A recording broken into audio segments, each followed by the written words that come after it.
All right, today's gospel reading is from Matthew chapter 27, verses 45 through 61. I'll be doing a reading out of the Orthodox Study Bible. Happy Holy Friday. Now from the 6th hour until the 9th hour, there was a darkness over all the land. And about the 9th hour, Jesus cried out with a loud voice, saying, Eli, Eli, lama sabachthani? That is, my God, why have you forsaken me? Some of those who stood there, when they heard that, said, This man is calling Elijah. Immediately one of them ran and took a sponge, filled it with sour wine, and put it on a reed, and offered to him to drink. The rest said, Let him alone. Let us see if Elijah will come to save him. And Jesus cried out again with a loud voice, and yielded up his spirit. Then, behold, the veil of the temple was torn in two from top to bottom. And the earth quaked, and the rocks were split, and the graves were opened, and many bodies of the saints who had fallen asleep were raised. And coming out of the graves after his resurrection, they went into the holy city and appeared to many.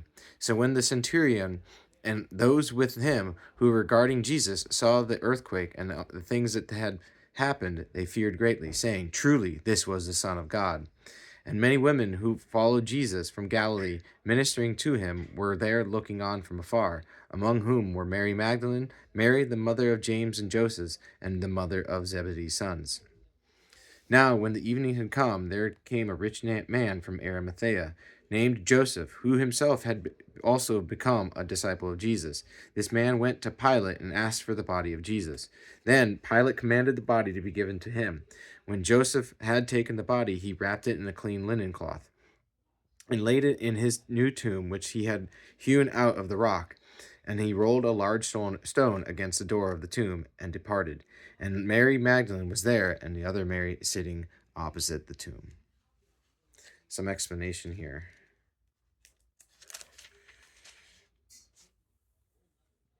46. Jesus prays in Psalm 21, which foretold the very details of the crucifixion. Taken without the rest of the psalm, his cry of, Why have you forsaken me, could be misinterpreted as a cry of despair. Since he took on our nature, Jesus experiences our alienation from God in his humanity. Knowing our suffering and distress, yet he does not despair. He speaks these words in the name of humanity, completely identifying with us in our condition. For in his divinity, he is never forsaken by the Father.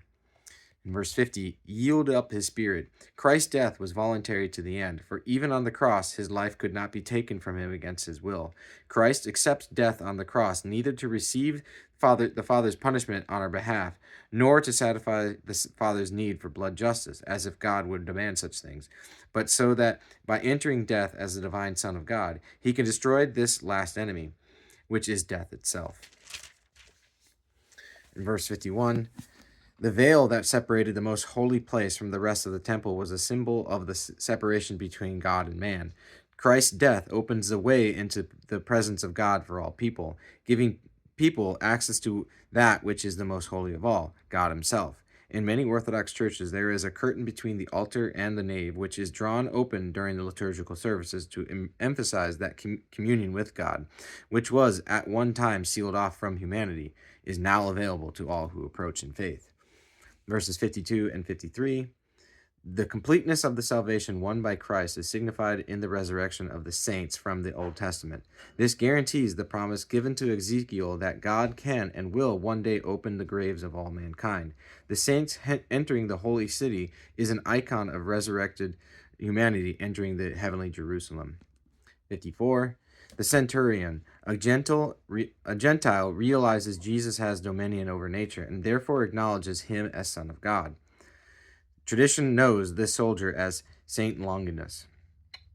In verse 56, Mary, the mother of James and Joseph. Most fathers teach that this was the Virgin Mary, being in fact the stepmother of James and Joseph. Theophylact summarizes the teaching of the fathers in this way. James and Joseph were sons of Joseph by his first wife, and since the Theotokos was called the wife of Joseph, she is rightly called the mother of his children, meaning stepmother. Verses 57 and 58, to ask for the body of Jesus is a bold public act for this wealthy man, showing that his faith has overcome any fear.